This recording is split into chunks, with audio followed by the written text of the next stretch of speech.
தூத்துக்குடியில் மழை விட்டு 2 மாதங்களாகியும் வெள்ளம் வடியாததால் 4 பகுதிகள் தீவு போல துண்டிக்கப்பட்டுள்ளன. இதனால் 5000க்கும் மேற்பட்டோர் பாதிக்கப்பட்டுள்ளனர். தூத்துக்குடி மாநகராட்சிக்குட்பட்ட பண்டாரம்பட்டு, பாலையாபுரம், சங்கரப்பேரி, சுப்பிரமணியபுரம் உள்ளிட்ட பகுதிகளில் 5000க்கும் மேற்பட்ட மக்கள் வசித்து வருகின்றனர். இந்நிலையில் மீளவிட்டான் பகுதியில் உள்ள குளம் நிறைந்து உபரிநீர் அங்கிருந்த சில்வர்புரம் அருகே உள்ள தாம்போதி பாலம் வழியாக வெளியேறி வருகிறது. மழை விட்டு 2 மாதங்களாகியும் வெள்ளம் வடியாததால் பள்ளிக்கு செல்லும் மாணவர்களும் பொதுமக்களும் பாலத்தை கடக்க முடியாத நிலை ஏற்பட்டுள்ளது. மழையால் பாதிக்கப்பட்ட அப்பகுதியை பார்க்க அதிகாரிகள் வரவில்லை என பொதுமக்கள் குற்றம் சாட்டியுள்ளனர். இதனால் அப்பகுதியில் மேம்பாலம் அமைக்க வேண்டும் என்று பொதுமக்கள் கோரிக்கை விடுத்துள்ளனர். சுல்லர்புரம் பள்ளிக்கூடத்துக்கு நாங்கள் படிக்க வரோம். டெய்லியும் நாங்கள் தண்ணியில் நீந்திரம் வர வேண்டியதாக இருக்குது. எங்களுக்காக இங்கே பாலம் கட்டி தர வேண்டும்.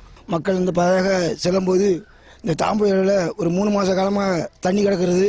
அது இந்த பள்ளி குழந்தைகளும் மற்ற போக்குவரத்து ஆளுகளும் ரொம்ப இடையூறாக இருக்கிறது. எந்த அதிகாரிகளும் அதை பார்க்காமல் இன்னும் ஒரு பகுதியில் இருக்க மக்கள் தண்ணிக்குள்ள இருந்து ரொம்ப அவதிப்படுது.